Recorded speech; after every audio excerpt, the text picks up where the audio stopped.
हर company का एक vision होता है, एक पर्पस होता है। जब वो कंपनी बनती है या उसको चलने के लिए वो शेयर होल्डर से पैसा उठाते हैं, जिससे कि वो अपने कंपनी का विजन और पर्पस रीच कर सके।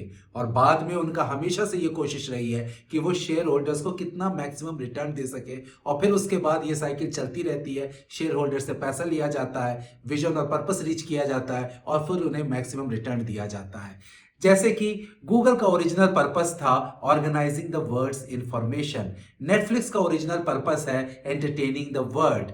लेकिन मैंने आज तक एक कंपनी भी नहीं देखी है जिसका पर्पस है कि वो कैसे अपने एम्प्लॉयज की लाइफ को फुलफिलिंग बनाए। तो इसलिए ऐसा होता है कि एम्प्लॉयज बहुत बार जो है अपने जीवन को खोखला पाते हैं, बोरिंग पाते हैं, फाइनेंशियल स्ट्रेस से सफर करते हैं, मेंटल हेल्थ इश्यूज को फेस करते हैं, क्योंकि वो जो है अपने लाइफ को अपने कंट्रोल में नहीं रखते हैं। और कोई भी कंपनी जो होती है वो ये नहीं बताती है कि आपको अपनी लाइफ कैसे फुलफिलिंग करनी चाहिए। शुरू से ही मैंने अपने जीवन में 5 सिद्धांतों पे चला है और वो मुझे हेल्प किया है जब मैंने 30 साल अपने करियर को ऊंचाई तक पहुंचाया उसमें। और जब मैं 50 की उम्र में करियर छोड़ करके एक सोलोप्रेन्योर जर्नी शुरू किया तो उसमें भी इस 5 सिद्धांतों ने मुझे हेल्प किया। और इसी के कारण मैंने अपने करियर के दौरान बहुत सारी किताबें लिखी, देश विदेश में मैं काफी कंट्रीज को घूमा, मैंने बॉलीवुड में जाकर के बाटला हाउस मूवी में एक्टिंग का रोल किया, मैं एवरेस्ट बेस कैंप में जाके ट्रैकिंग किया। और वो सब चीजें आप भी कर सकते हैं, दूसरी और भी बहुत सारी चीजें आप कर सकते हैं अगर आप ये 5 सिद्धांतों को सुने और फॉलो करें। तो आप मेरे वीडियो को अंत तक देखते रहिए, जहां मैं इन 5 सिद्धांतों के बारे में आपको बताऊंगा, ये 5 लाइफ लेसन्स के बारे में आपको बताऊंगा, जिससे कि आपका जीवन जो है वो ज्यादा फुलफिलिंग हो सके। और अगर आपने अब तक मेरे वीडियो को लाइक, शेयर और सब्सक्राइब नहीं किया है, then you please do it. First, to be courageous you do things what you are scared of. इसका मतलब है कि आपको अपने जीवन में एक करेज रखना चाहिए, हिम्मत रखना चाहिए और उसके लिए आपको वो चीजें करनी चाहिए जिससे कि आप डरते हैं। जब 50 की उम्र में अपने पीक ऑफ द करियर में मैंने करियर छोड़ा, जॉब छोड़ा, तब मुझे अपने आप में फ्रीडम महसूस हुआ और मैंने सोचा कि क्यों ना मैं बॉलीवुड में जाके कुछ एक्टिंग सीखूं और किसी मूवी में मैं कुछ एक्ट करूं। ये सुन करके बहुत सारे लोग जो थे बड़े स्केप्टिकल थे कि इस एज में, इस स्टेज में उत्कर्ष ये क्या करने जा रहा है। शुरू शुरू में तो मैं भी काफी स्केप्टिकल था, लेकिन मेरे अंदर एक हिम्मत थी कि नहीं, मैंने ये सोचा है तो मैं इसे करूंगा। मैंने जाकर के एक्टिंग क्लास में एनरोल किया, बहुत बार कास्टिंग डायरेक्टर, कास्टिंग असिस्टेंट के सामने लाइन लगा के खड़ा रहा, ऑडिशन देने के लिए, इंट्रोडक्शन देने के लिए, और बहुत सारे रिजेक्शंस फेल हुए। लेकिन बाद में universe has awarded me a beautiful role of जज in Bollywood superhit movie Batla house. George Clooney ने कहा है, the way it works is कि जिस चीज को आप चाहते हैं, जिस चीज से आप डरते हैं, उसको आप जरूर करिए और करने के बाद ही आपको हिम्मत मिलेगी। करने के पहले आपको हिम्मत नहीं मिलेगी कि आपको यह किस तरह से करना चाहिए।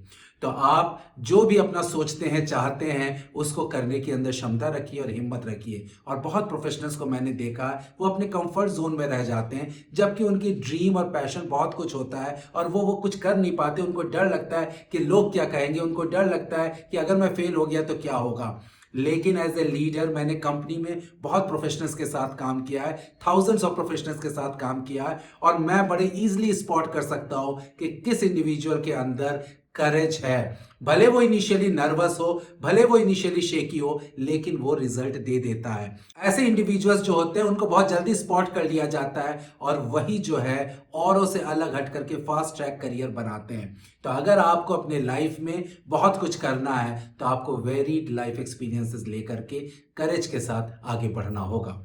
दूसरा, move your body but still your mind. एक ब्यूटीफुल कोट है सैकयोंग माइफैम का जो कहता है, the body benefits from the movement but the mind benefits from stillness. इसका मतलब है कि आपका शरीर जो है उसको बेनिफिट मिलता है कि आप जितना चलाएंगे उतना ज्यादा अच्छा होगा, और अगर आपको अपने माइंड का बेनिफिट चाहिए तो उसको जितना स्थिर रखेंगे उतना ही वो अच्छा होगा।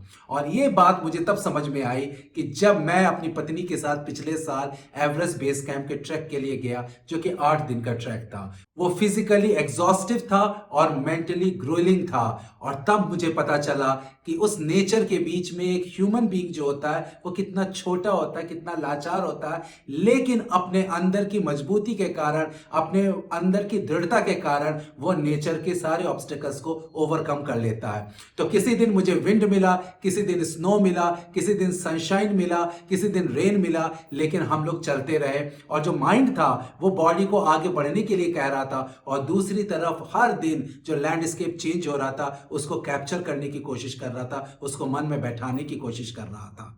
और उस समय ना तो कोई और विचार था, ना कोई वरीज थे, ना कोई प्रायोरिटी थे।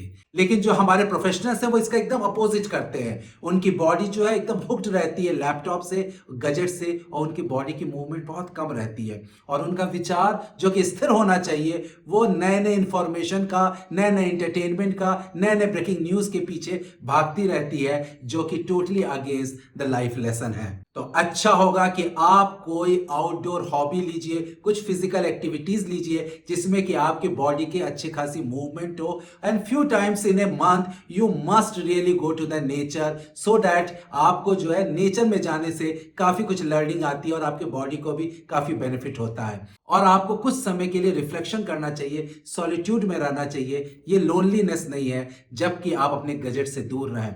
इससे क्या होता है, जो मेडिटेशन होता है, सॉलिट्यूड होता है, सेल्फ रिफ्लेक्शन होता है, आत्मचिंतन और आत्मचिंतन से आपका जो माइंड है वो स्टिल हो जाता है। और स्टिल माइंड जो है इमोशन और थॉट को सेपरेट कर देता है। ये इमोशन है जो आपको तुरंत तुरंत रिएक्ट करने के लिए कहता है, कि आपको फाइट और फ्लाइट सिंड्रोम बताता है और आपको निगेटिव इमोशंस फील कर देता है। और जितना भी आप स्थिर रखिएगा तो बहुत बार कुछ इश्यूज हाई सीवियरिटी की लगती हैं, वो भी कम हो जाती हैं और आप उन इश्यूज को अच्छे से मैनेज कर पाते हैं।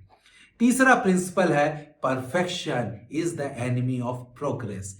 बहुत सारे लोग जो होते हैं अपने आप को परफेक्शनिस्ट कहते हैं और काफी प्राउड फील करते हैं, अपने काम को बहुत अच्छे से करते हैं।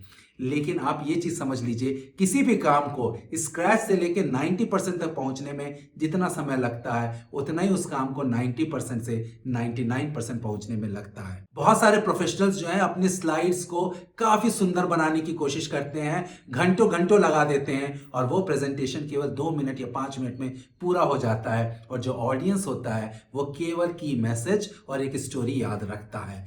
और तो और ये जो परफेक्शन है वो जो है वो सब्जेक्टिव है। जो आपको परफेक्ट लगता है वो दूसरे को नहीं लग सकता, जो दूसरे को परफेक्ट लगता है वो आपको नहीं लग सकता है। तो इसीलिए अच्छा होगा कि आप समय का सदुपयोग करिए और परफेक्शन के पीछे इतना ना भागिए। विंस्टन चर्चिल ने सही कहा था, perfection is the enemy of progress. और मैं इस बात को अच्छे से फॉलो करता हूं। जब मैंने इंग्लिश चैनल का पहला वीडियो रिलीज किया तो बहुत कमेंट्स आए कि कंटेंट तो बहुत अच्छा है, कैमरा ऐसा होना चाहिए, थंबनेल ऐसा होना चाहिए, पोजीशनिंग ऐसी होनी चाहिए। और मैं उस सब इनपुट्स के साथ अपने आप को इंप्रूव करने की कोशिश किया। लेकिन कुछ परफेक्शनिस्ट का यह भी इनपुट आया कि इतनी जल्दी क्या है तुम्हें वीडियो लॉन्च करने की, इतनी हड़बड़ी क्या है, क्योंकि first impression is the last impression. लोग तुम्हारे वीडियो को देख करके क्या सोचेंगे कि किस तरह का वीडियो है। लेकिन मैंने उनकी नहीं सुनी, क्योंकि मुझे पता है कि प्रोग्रेस जो है करते करते ही आता है, परफेक्शन जो है वो करते करते ही आता है, वो प्रोग्रेस में होता है। और धीरे धीरे करके मेरे वीडियोस की क्वालिटी जो है वो काफी अच्छी होने लगी और मेरे व्यूअर्स जो है वो बढ़ने लगे, सब्सक्राइबर बेस बढ़ने लगा। तो इस चीज को हमेशा फॉलो कीजिए कि किसी भी काम को करने के लिए कितना टाइम उचित है, और उसमें जरूरत से ज्यादा समय बिता करके परफेक्शन लाने से कोई फायदा नहीं है। चौथा लेसन है, गोइंग इज द गोल। सब लोग ये कहते हैं एंजॉय द जर्नी, लेकिन अधिकतर सब लोग जो हैं अपने गोल के ऊपर फोकस्ड रहते हैं। उनको लगता है किस तरह वो गोल अचीव करें, और जब गोल अचीव हो जाता है तो फिर वो दूसरे गोल की तरफ फोकस करते हैं। भागवत गीता में भी ये लिखा है कि कर्म कीजिए, फल की चिंता ना कीजिए। आप अपने कर्म में ध्यान रखिए, और फल जो है जिस तरह से आपने कर्म किया है उस तरह से जब समय आएगा तो मिल ही जाएगा। क्योंकि जो फल होता है, जो गोल होता है, वो रीच करने पे आपको टेम्पररी खुशी मिलती है। क्योंकि एक बार रीच हो गया, आप एक दिन, कुछ घंटे, एक सप्ताह, एक महीने तक खुश रह सकते हैं, और उसके बाद आप फिर से चिंतित हो जाते हैं नेक्स्ट गोल के लिए। लेकिन अगर आप जर्नी को ही गोल बनाएं, जो कि हॉरेस कैलन ने कहा है the going is the goal. तब आपको लगेगा कि एवरी डे कुछ चीज नहीं हो रही है, एवरी डे आप कुछ अपना एफर्ट्स डाल रहे हैं गोल के प्रति, एवरी डे आपको कुछ सरप्राइजेस मिल रहा है, एवरी डे आपको कुछ सेटबैक्स मिल रहे हैं, और यही सब लाइफ लेसन्स हैं और यही सब एक्सपीरियंसेस हैं। तब आप जो है अपने लाइफ को ज्यादा फुलफिलिंग बना सकते हैं और ज्यादा हैप्पीनेस के साथ जी सकते हैं। और पांचवा लेसन है, failing to prepare is preparing to fail. Benjamin Franklin ने कहा है, by failing to prepare you are preparing to fail. इसका यह मतलब है कि जब भी आपके पास कोई चैलेंज आए तो आप सोचिए कि क्या गलत हो सकता है, अगर इस तरह से होगा तो इसका क्या जवाब होगा, इसको किस तरह से सही किया जा सकता है। इस तरह से आप बहुत सारे सिनेरियो सोच सकते हैं और उसके बारे में आप एक्शन पहले से ही प्लान कर लेते हैं। लेकिन अधिकतर प्रोफेशनल के साथ क्या होता है, जब ये सोचना शुरू करते हैं तो केवल वो निगेटिव सोचते हैं, डिमोटिवेटेड हो जाते हैं, और फिर उनको लगता है अरे ये गोल तो काफी ऊंचा है, ये गोल तो काफी डिफिकल्ट है, और फिर वो डिमोटिवेटेड होकर के उसको छोड़ देते हैं। और इसके कारण जो है उनको अपनी लाइफ जो है कभी भी फुलफिलिंग नहीं लगती है। उनके पास ड्रीम तो होता है, पैशन तो होता है, लेकिन उनके अंदर वो प्रिपरेशन नहीं होता है कि वो किस तरह से एक्टिविटीज करें जिससे कि वो वहां तक पहुंच जाए। जब आप एक्चुअल एग्जीक्यूट करते हैं तो जितना आपने सोचा उसके अलावा भी आपको बहुत सरप्राइजेस मिल सकते हैं, लेकिन क्योंकि आपने इतना प्रिपेयर कर लिया होता है तो इसके कारण जो है आप वो नए सरप्राइजेस को भी डील कर सकते हैं, हैंडल कर सकते हैं। तो जो सक्सेसफुल पीपल होते हैं वो ये सब प्रिपरेशन जो है पहले से कर लेते हैं, और ना कि केवल अपने पूरे बड़े प्रोजेक्ट के लिए प्रिपेयर करते हैं। हर फेज, क्योंकि हर फेज भी कॉम्प्लेक्स होता है, हर फेज के पहले वो थोड़ा समय जो है प्रिपरेशन में बिताते हैं। जब मैं एक्टिंग क्लास में था तो ऑडिशन के लिए प्रिपेयर कराया गया था। तब कहा गया था कि कोई भी स्क्रिप्ट आए ऑडिशन के लिए उसको मन ही मन 40 बार आपको पढ़ना है। जब 40 बार आप पढ़ लीजिएगा तब वो इंटरनलाइज होएगा, और उसके बाद जब आप ऑडिशन दीजिएगा तो आपका जो डायलॉग डिलीवरी है, आपका जो फेशियल एक्सप्रेशन है वो नेचुरल आएगा, नहीं तो आर्टिफिशियल आएगा। तो इवन हर फील्ड में आपको प्रिपरेशन जो है वो अच्छे से कर लेनी चाहिए। प्रोफेशनल्स, आपने देखा कि ये 5 लाइफ लेसन्स जो है इसको आप अडॉप्ट कीजिए और इससे अपनी लाइफ को फुलफिलिंग कीजिए। और करियर तो लाइफ का एक हिस्सा है, जब लाइफ फुलफिलिंग होगी तो आपका करियर जो है वो भी काफ़ी अच्छा होगा। I hope you like this video, you like, share and subscribe to my channel. Thank you.